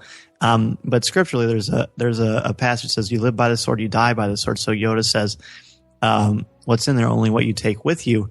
Right. I do believe that if Luke walks in there without his lightsaber and his blaster, that there is no Vader. I do believe that. And I can't really give you any factual evidence to back that up. But I will say Luke brings in aggression. Luke brings in fear. And that's what he is met with. It becomes a self-fulfilling prophecy for him. It's an impetuous reaction to something that could be just meditative and contemplative. And then he meets Vader and he kills him. And of course, we see what happens there. And then he comes out and he's confused. He's afraid. That leads to the end of the film. So it's a beautiful foreshadowing. It's certainly the artistic portion of the film. But it just opens up all these possibilities. This is a world that there's a lot more going on beneath the surface, literally beneath the roots, the trees. The tree is dead, and he finds death in there. He finds Darth Vader, who at that point is very much dead inside. And I think that's something that I like about Empire, is it's the most intimate of the 3 films as far as more of a personal journey. A New Hope, there are some personal journeys. Jedi, there's certainly some personal journeys, but we're talking about on a galactic scale. But it's in Empire, we're just more about one-on-one character time. And I think that even though it's the darkest, I think there's the most emotional connectivity there as well. All right, well, let's go in and talk about father and son. Scott, you had mentioned earlier the magnitude of that, and it still holds true today. Yeah, I mean, I know it was a game changer for me as a kid. Did you believe it? You guys believe it right away when you heard it? Because I didn't. I remember thinking that Darth Vader was lying, and I didn't even think twice about it. And then years later, somebody showed me the book and says, "Look, it's all in bold. It's got to be true." I don't know. I mean, I guess for me, I just figured that by the time we got around to seeing Return of the Jedi, we would just know more about it. And you're much wiser than I was at that age. And then he does, and then they speak to one another too at the end.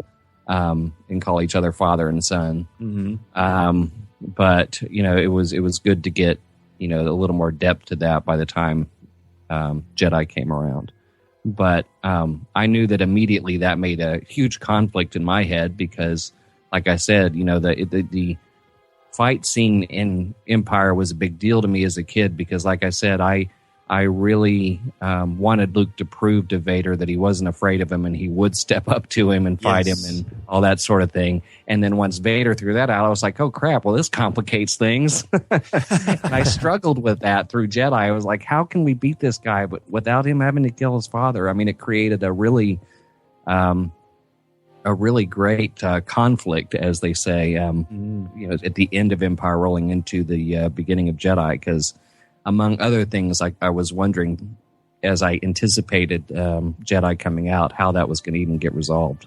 Yeah, I think that fight scene between Vader and Luke, like we said before on the show, it's the way it's shot and the way the lighting is and everything it's just ominous. It's one of the best cinematic scenes in film history, I believe. Just the shapes and their figures, and then of course, going in as a viewer watching it, you're thinking, okay, Luke's going to take this guy down, and he struggles a little bit in the beginning, and all of a sudden he kind of shows his power off a little bit, and Vader's like, oh, okay, I didn't expect that. And then they're fighting, and Luke's kind of winning, and you're like going, oh, this is awesome, cool, and all of a sudden he just gets barraged and just destroyed by Vader, and then all of a sudden his hand gets cut off. You're going, this can go nowhere else good. Then all of a sudden he says, I'm your father, and you're like going, wait, what? I mean, I don't remember my original reaction to it very well, but I remember watching it with my kids. And my two boys, my oldest turned to me and said, wait a minute, that's his dad? And his his face just like is in awe. And it's just like, oh my gosh, you don't realize that, like we were saying, that turn of that twist in the story is so beloved by fans and so huge, even in storytelling nowadays. It's like you can't top it. Because like we said, it's built up so far with these characters and the reveal there, and of course it becomes so. Like you said, Dan, it's so intimate. It's father and son, and what a relationship there that most people have with them. They're probably sitting in theaters with their father and son right next to each other and thinking, "Oh my gosh, that's just the ramifications of that. It's just blows your mind." And I think it's one of those scenes and one of those phrases that will forever live, just on and on and on. We'll always remember it, and it's just one of those things that just kind of strikes you to your core as a Star Wars fan too. You'll just never forget it. And people wearing Empire Strike Back T-shirts, and they have that scene, and it's just like you just see that hand coming out, and it just there's such a essence about that just blows you away. And is it one of those things where you guys? I mean, did you guys, did you take it a step further and think, what if that were me, and what if my dad was Darth Vader and I had to deal with it? Yeah, sure. Going through my mind. Well, yeah, I think that's one of the reasons why so many people like Empire. The father and son dynamic is such an important part in any real relationship psychologically and from your growth. And yeah, those struggles that people have with their fathers or relating to them. I mean, you're talking about the most important male role model in your life. And I think now that I'm older and I can look back on, since I didn't have the strongest relationship with my father growing up, I think that's one of the things that I gravitated towards that particular scene. And even anything with that, like you were talking about before, Corey, I'm pointing at the computer like you can actually tell who I'm pointing at. It just, when he walks up and it says, "The Force is with you, young Skywalker, but you're not a Jedi yet," and they're just standing there with each other, and the lightsaber's ignited, and Vader's only using one hand, and that is my favorite scene in all of cinema. It just, and there's no music. There's no music. John Williams punctuates that scene by not putting any music at all and just letting it stand for itself. Yeah, the other thing that I think about too that might have not been, obviously completely obvious, if I can be repetitive there. Obviously not completely obvious, is the fact that, if you were looking, I guess of course we were all kids, but if you were looking for, some other evidence, perhaps evidence to whether that's true, and this is this is even taken to another level and addressed further in Jedi, is that Vader, there's so many times where Vader could have destroyed him, killed him, and didn't. Mm-hmm, and there was a reason for that. And, Luke even says in Jedi, you couldn't bring yourself to kill me before, and I don't think you're going to do it now. And I think that, as I grew older and started to see the depth of what was happening here, was even more fascinating to me as far as the father and son relationship was concerned.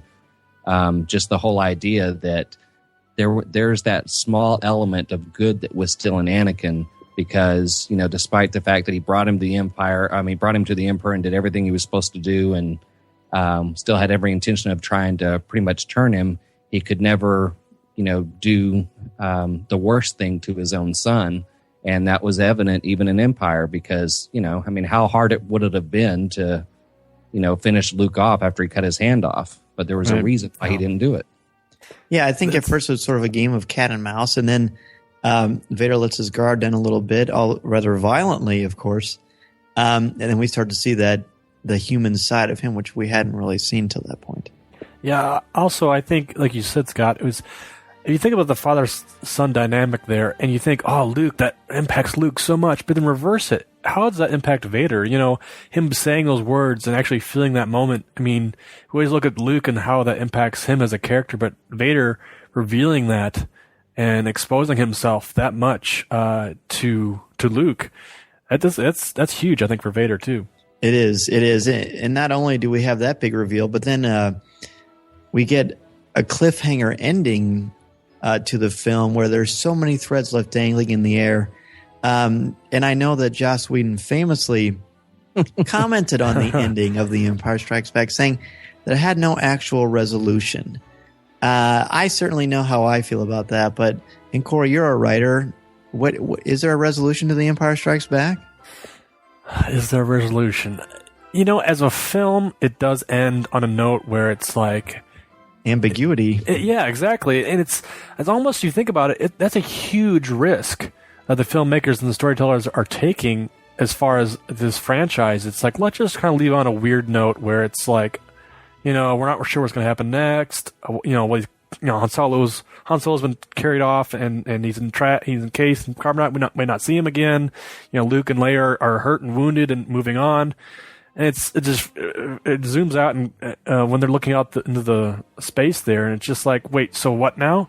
It's like the ending of Inception a little bit. It kind of keeps you thinking. But I think that they knew they were going to make a next film, but as a storyteller ending, it was a risk. I think in the end, you think it has an ending, right? I think that's an ending. It is an ending to an arc. If you think about it, everything is kind of an arc. And it's like, yes, that was the end of an arc. So the next film or the next storyline is going to come up is going to be like, okay, now where are we going to go from here? So it did end, and it was a dramatic and it was a cliffhanger ending, but it was an end because, like we said, Luke encountered the tree and grew as a Jedi and trained as a Jedi, and then he gets the revelation of Vader being his father. So all these things are coming out, and all these things, these storylines are coming out and impacting these characters, and they're growing and moving and changing. So now Luke understands what he has to do. And Scott, you talked about this on Assembly of Geeks. I remember when the story came out, but how do you feel about it still, his comments? Well, I think it depends on what we mean by resolution. Mm-hmm. Maybe that's the problem. It could be. And for my money, resolution is the resolving of all the conflicts that in the story. Yeah. I mean, and that's the classic literary definition. Empire's the middle act. It's if it was a play, you would have the you would have the luxury of being able to stay in a theater to see the third act, whereas in a film you have to wait 3 years to see it. So that's why it ends the way it ends, or 8 years if it's a Superman movie. Yeah, right. Yeah, because it's not anticlimactic. No. It ends because that's the story that particular episode had to tell. Granted, we all want to know, holy crap, how are they going to get Han Solo? But to me, it's no different from the end of Star Trek II, where they think, holy crap, what are they going to do without Spock? Mm-hmm. And then we know they're going to make the third one and they're going to go get him. So, Luke started his training. He fought Darth Vader and lived. They managed to get out of Cloud City. And before it ends, they said, okay, we're going to go get Han. So, as leaving the movie theater, I know that third movie is going to pick up where that left off. So I didn't feel robbed of it because it's not a standalone film. It's the second act. So right. It is a resolute. Do you look for resolution in the second act? I don't know what you do unless we're talking about different forms of resolution. But sure, and I think they addressed plenty by the end of that film. Oh, I did too. All of the characters' particular arcs in those films do end, maybe not to the satisfaction of the audience. And clearly, Joss Whedon, he's the master storyteller, not us. He's the one that makes millions of dollars on everything that he's done. And I'm a gigantic Joss Whedon fan, as I know that we all are. Yeah. But I think that this is the middle act. It's still a movie that stands on its own. We're not talking about, I'm going to get on my horse here, we're not talking about the Hunger Games books, which do not have endings, and there are no conflicts in those books that are resolved by the end. You have to wait to see what happens in the second book, in the third book. And then people, when I say that to my students, they say, well, okay, well, what about Lord of the Rings? Well, Lord of the Rings truly was written as one giant book, and then the editors, the publishers, split it up into 3. Okay, so that, I don't think that argument can fit here. There are 7 Harry Potter books. I know, Scott, you're not a huge Harry Potter guy per se as far as the books, but each one of those books has a beginning, middle, and an end, and it ties into the next book. but you don't need the next book. You still have a complete story. At the end of The Empire Strikes Back, Han Solo is frozen, so that is left in the air to see what happens to him as far as his fate. But at the end, he becomes selfless and he loves, right, someone besides himself, and then he's frozen. Princess Leia, again, she thought about other people, but finally at the end she starts thinking about herself a little bit. So she's changed. Luke at the beginning is impetuous and runs off into battle and is ready to prove himself as the baddest Jedi that ever lived. And then he realizes, I got to take a step back here. There's family implications. There's more to this universe than I realized. He's changed too. So they've all changed. And Lando literally changes into Han Solo's wardrobe. So you've got actual change there. Is it the most satisfying ending? No, but that's by design. It has an ending. I can the cliffhanger ending, the Whedon's comments, I can see that, but I think ultimately, I think somebody got a little too big for their britches and started deciding to put their mark on the most popular sequel in modern history. Well, the only thing I would add is I'd like to know how he would end it. Yeah, that's an excellent point. Yeah. Maybe so what do you do instead for Empire? How does Empire end if it doesn't end that way?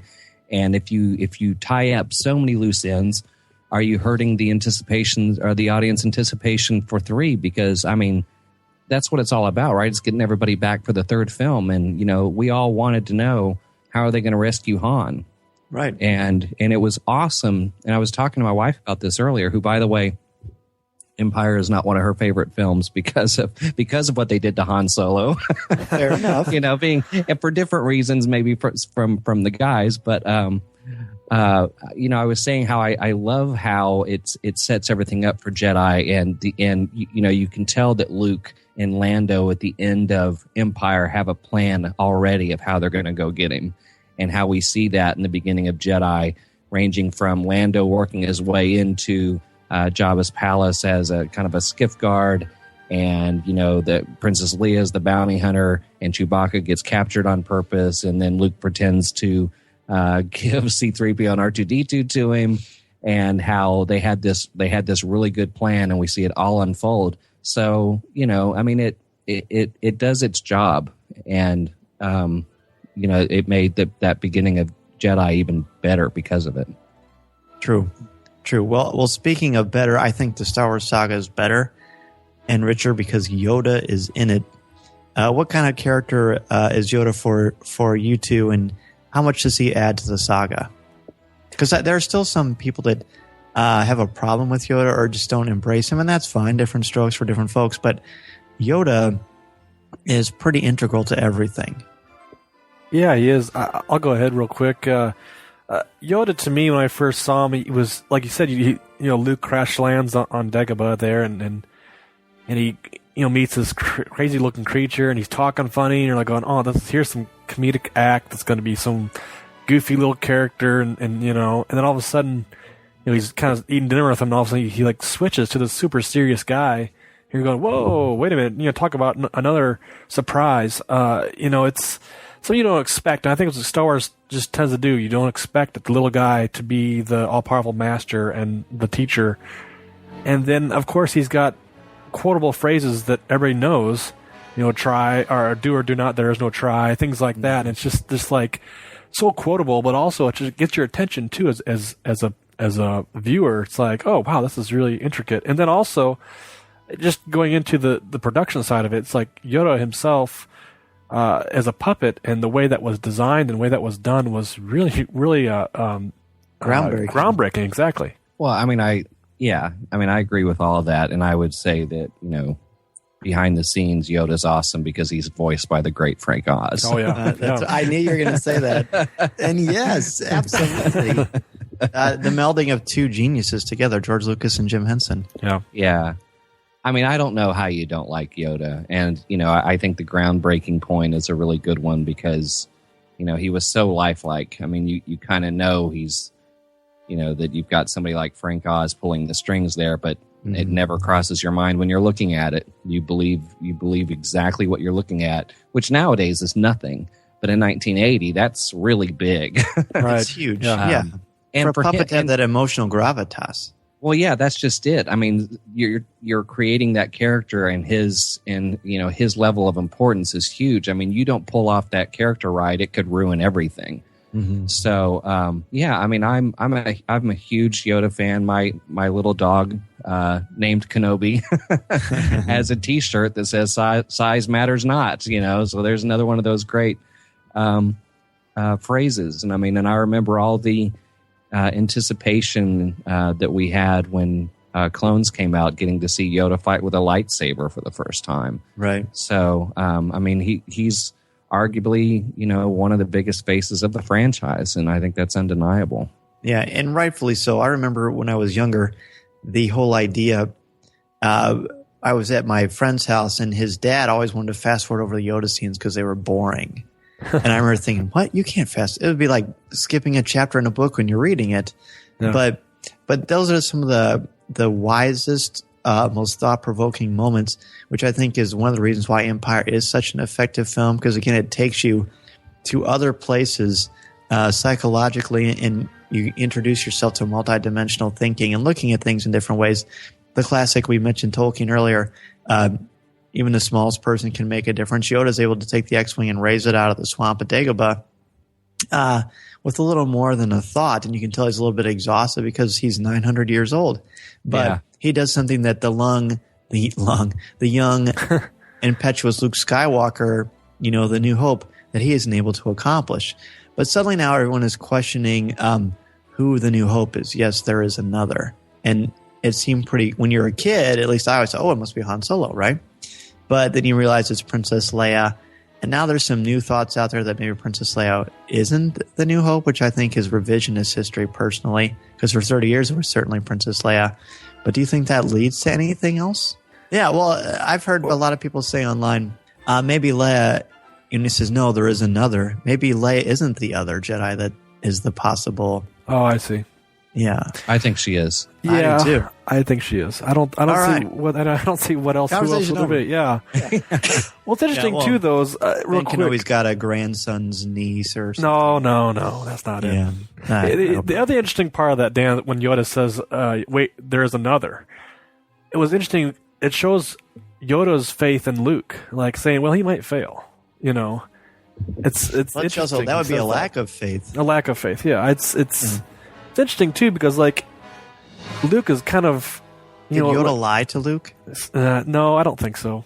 I don't. I guess the only other thing that might raise an eyebrow is, Obi-Wan in Revenge of the Sith took part in splitting the twins, and for Obi-Wan to say that boy's our last hope, and Yoda have to tell him no, there's another. Technically, Obi-Wan should already know that. True, but that could be just a result of back then not knowing you were going to be able to make 3 more movies. True. That's a very good. That's the kind of stuff where you can pull your hair out of your head. But I take that now as saying, of course, Obi-Wan knows about the twins, but maybe he didn't pick up the idea that Leia was as force sensitive as Luke, because clearly she wasn't, and whether she is now, we'll find out in December. Or unless there's some sort of lead in the new canon. But I think that, he's so focused on Luke that becomes his thing. It becomes his tunnel vision. And it would be hard for him not to be that focused when he spent so many years on Tatooine watching over Luke anyway. Any last thoughts on The Empire Strikes Back before we finish our cup of coffee or tea, as the case may be? No, I actually, it's funny. I think the last discussion I pointed out that Jedi was my favorite film. Yes. And I know that is a little unique. It's probably even more unique that I would probably actually rank it third. Wow, that is very original unique. trilogy. Yeah, so you're the one. But I would say that, but at third in the original trilogy is not a bad place to be, because at the end of the day, I like all 3 of them a lot and will watch all 3 of them. Right. What I've noticed, though, is really it has more to do, and maybe this is why you were talking about someone saying that the Yoda scenes are boring, because I can somewhat relate to that a little.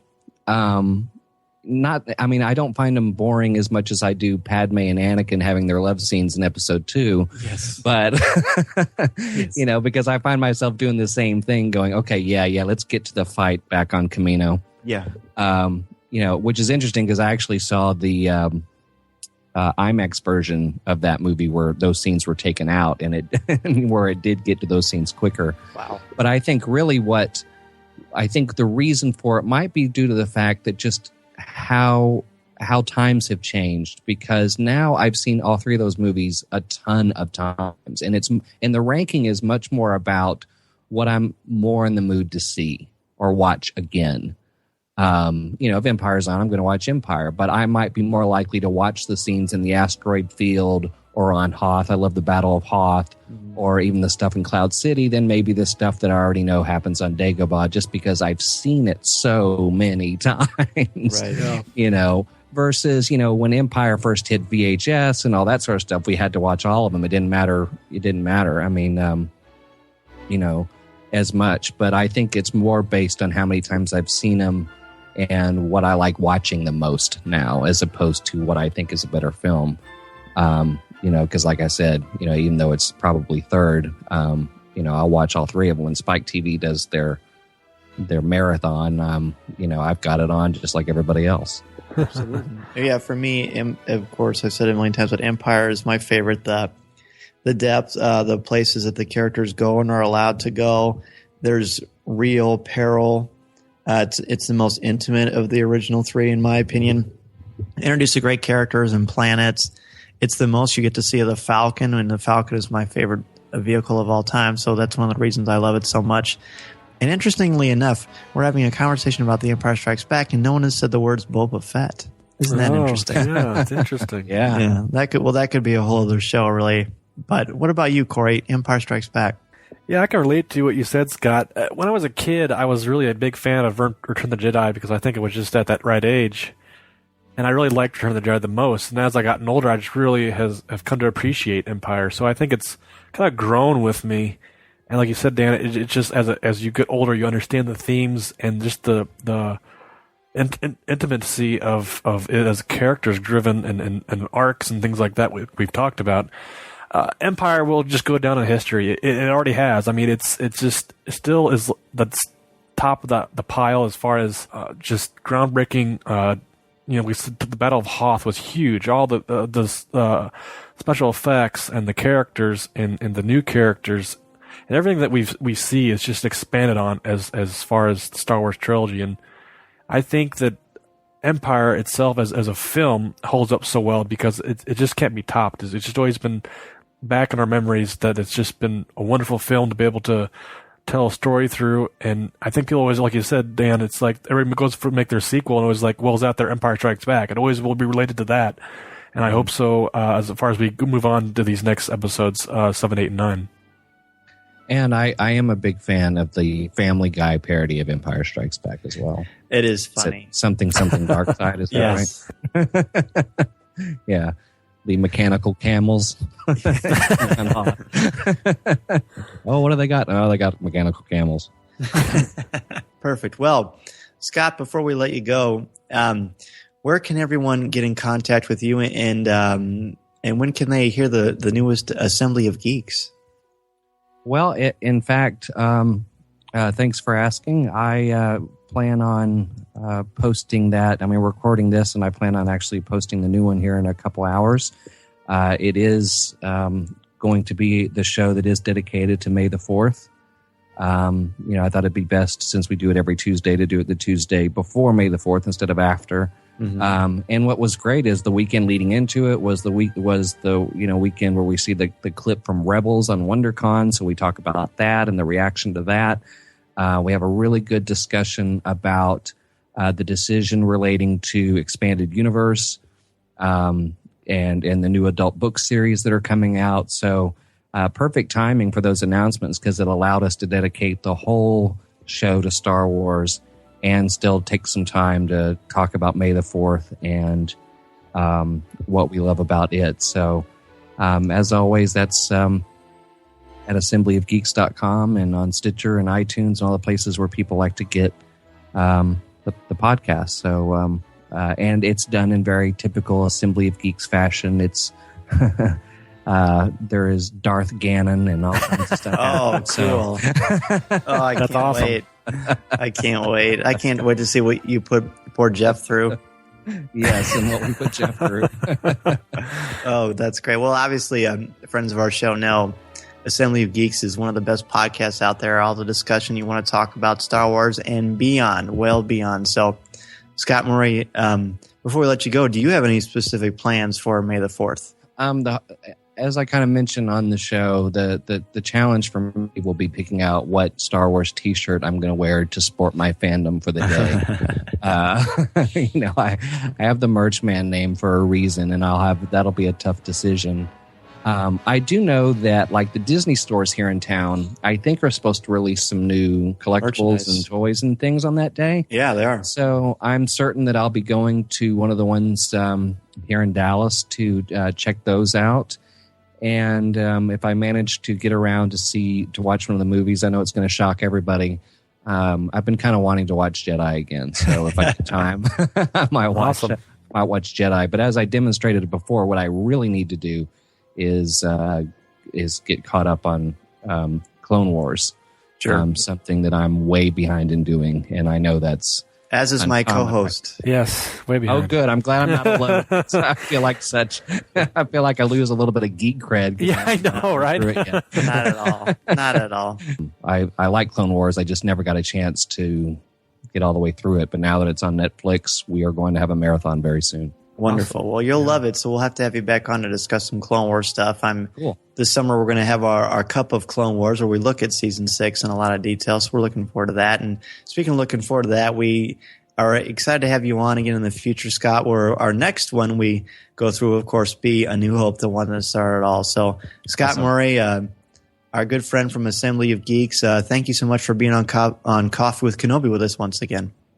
My pleasure, guys. Always a pleasure to be here to discuss this with you. You all have a great in-depth Star Wars podcast that has some really good, high-quality discussion that I think is invaluable. So the fact that I can come here and be part of that is an honor. So thanks for having me here. Wow, thanks so much, Scott. Absolutely, our pleasure.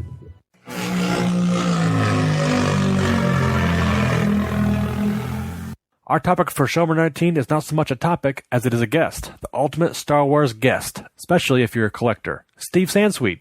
When we first started the show, he was a dream guest of ours, and now that dream is a reality. This is the perfect way to share our first anniversary as a podcast with our fans. This is where you come in. Please share with us your favorite memories, topics, and concepts we have discussed over the past year, and we will be honored to share them on our 1-year anniversary show. We would not be a podcast without all of you. We want to share this with all of you. In 500 words or less, be sure to send in your thoughts, comments, or an MP3 to feedback@coffeewithkenobi.com. I like the sound of that.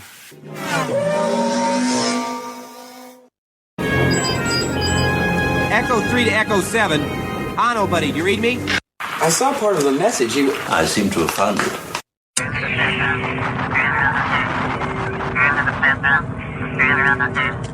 Our first email comes to us from Ajua Adama, and I apologize if I'm mispronouncing your name. Hey guys, just recently found out about this podcast as I also recently discovered Dr. Andrea Letamendi's The Arkham Sessions, where she indicated that she was a guest here. Very nice discussion concerning the psychology of Anakin Skywalker / Vader. Since the recent debut of the Clone Wars Season 6, in tandem with Season 3's Mortis trilogy, and also with the novel Darth Plagueis, I've come to look at the role of Anakin from a much different light since the debut of Episode 3. Though Anakin is a person and that his motivation could be scientifically diagnosed, I think that the key to truly understanding what occurs on screen is Anakin's divine attribute.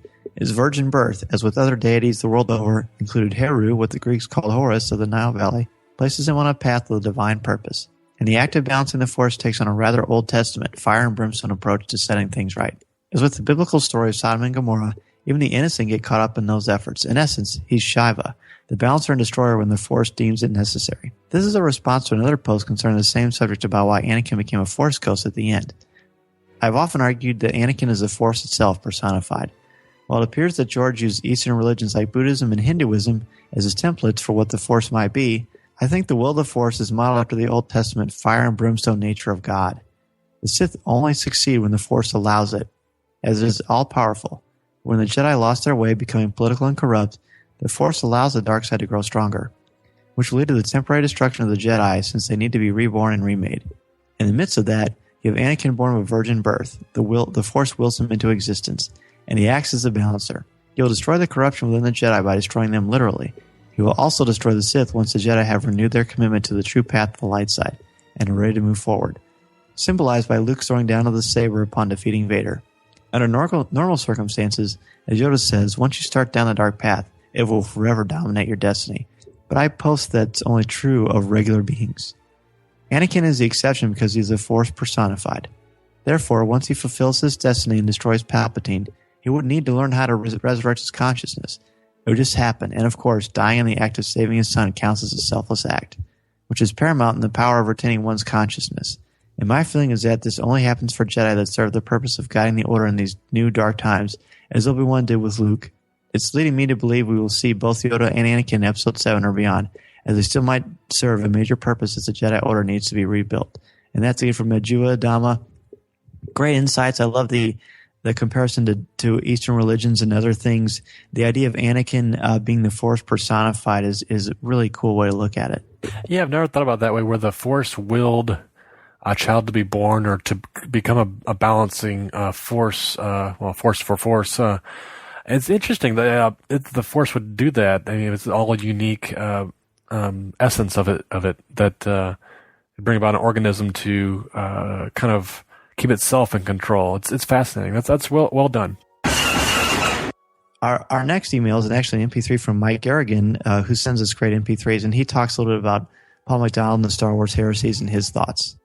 I really enjoyed the Star Wars heresies, particularly the section on Episode 1, and specifically the chapter on Jar Jar Binks. Personally, I've always found Jar Jar quite endearing and somewhat tragic. I understand why most Star Wars fans find him annoying, but I like how Paul McDonald discusses Jar Jar with a certain archetypal and intellectual significance. Highlighting his role as the fool/frog prince is something I had never considered. Noting his Zen-like state throughout Episode 1, it's an interesting perspective, too. Jar Jar's never contemplating the stars or navel-gazing. The Force is with him. My favorite quote from this chapter is, quote, "Honestly, is it any more absurd to paint Jar Jar as a thoughtfully constructed Taoist meditation on the virtue of uselessness than it is to regard him as a CGI monstrosity that single-handedly ruined the franchise and promoted racism?" End quote. No, it's not. Very good point. What I like most about the heresies is that it illustrates a certain depth that's within the prequels that gets lost when fans air how these films somehow didn't meet their expectations. Thank you so much for recommending and discussing this awesome book. May the Force be with you. Well, thanks, Mike. That was great. Again, we love hearing from you, and we love Paul's book. Obviously, we're big fans. His chapter on Jar Jar is revealed that there's more to Jar Jar than meets the eye, so look forward to hearing what everybody else thinks about that as well. Yeah, Paul was a great guest, great guy to talk to, too, as well. He's got some great ideas. Prequels and Jar Jar's chapter was great as far as all the expansion, as far as what his role he plays in the films. Thanks very much for the MP3. Dear Coffee with Kenobi, hello, Dan and Corey. First off, love the show and listen to it all the time. 2 thoughts. My first thought on the Star Wars EU is a relaunching announcement from yesterday. This news about the Star Wars EU relaunch is not a shock to me and good news at the same time. Looking forward to the new Star Wars novels coming out. I like the EU, but I've only read a few books. My favorite EU novels are mostly the standalone novels and the official stuff too. I like to pick and choose the Star Wars novels I read. The good news all around about the EU's fate. Secondly, my thoughts on the recent episode about the Star Wars prequels with Brian Young of Full Sith and Paul F. McDonald, writer of the Star Wars Heresies. I enjoy the prequels and like them a lot. My favorite of the prequels is Revenge of the Sith. Sure, there are some issues with the films, but overall I think the prequels were a good addition to the Star Wars universe. Also the Clone Wars as well. They improved some of the things that were unclear in the prequels and the whole context of things. Brian Young and Paul McDonald made some good points on why the prequels are good and had some good moments in them. Anyway, those are my thoughts on those 2 recent topics in Star Wars fandom. Keep up the good work with Coffee with Kenobi, and may the Force be with you always. Sincerely, long-time and loyal listener, Kenny Crawley Jr. from Ohio. Well, Kenny, we always love to hear from you. He's so active on Facebook and is always letting us know about the most recent Star Wars news, so we really appreciate that. And not only that, he gives his little thoughts as far as his voice and fandom, and as far as the EU and Paul's book, and having Brian on. They were great guests, and I love when fans write in and tell us how much they like our guests, because I know we're choosing some great folks out there, and there's tons more we got lined up for fans. Thanks, Kenny, for the email. Chewie, get us out of here!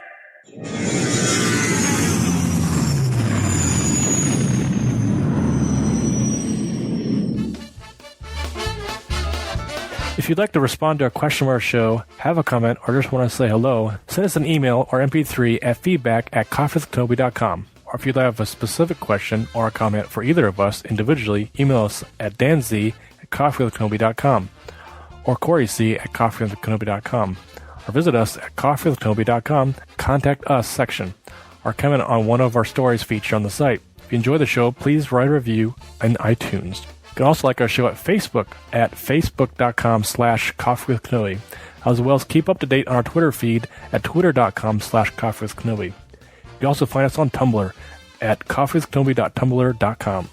If you enjoy the jazz music, download the album Eye to Eye by Steve Torok on iTunes. Give the evacuation code signal. That's it for show number 18 of Coffee with Kenobi. A big thank you to Scott Murray and Christian Blauvelt for having a cup of coffee with us and for discussing The Empire Strikes Back and all the latest Star Wars news. Be sure to check out Scott's excellent podcast, The Assembly of Geeks, and be sure to check out assemblyofgeeks.com. Thanks to Rob from the Bearded Trio, and to everyone who contributed to this show, and to all of you out there who listen and email Coffee with Kenobi. Don't forget to send us your comments and opinions on our topic for show number 19, Steve Sansweet and our 1-year anniversary. This is the podcast you're looking for. This podcast is not endorsed by the Walt Disney Company or Lucasfilm Limited and is intended for entertainment and informational purposes only. The official Star Wars website can be found at www.starwars.com. Star Wars, all names and sounds, and any other Star Wars-related items are registered trademarks and/or copyrights of Disney or their respective trademark and copyright holders. All original content of this podcast is the intellectual property of Coffee with Kenobi, unless otherwise indicated. There's no one here. Move along.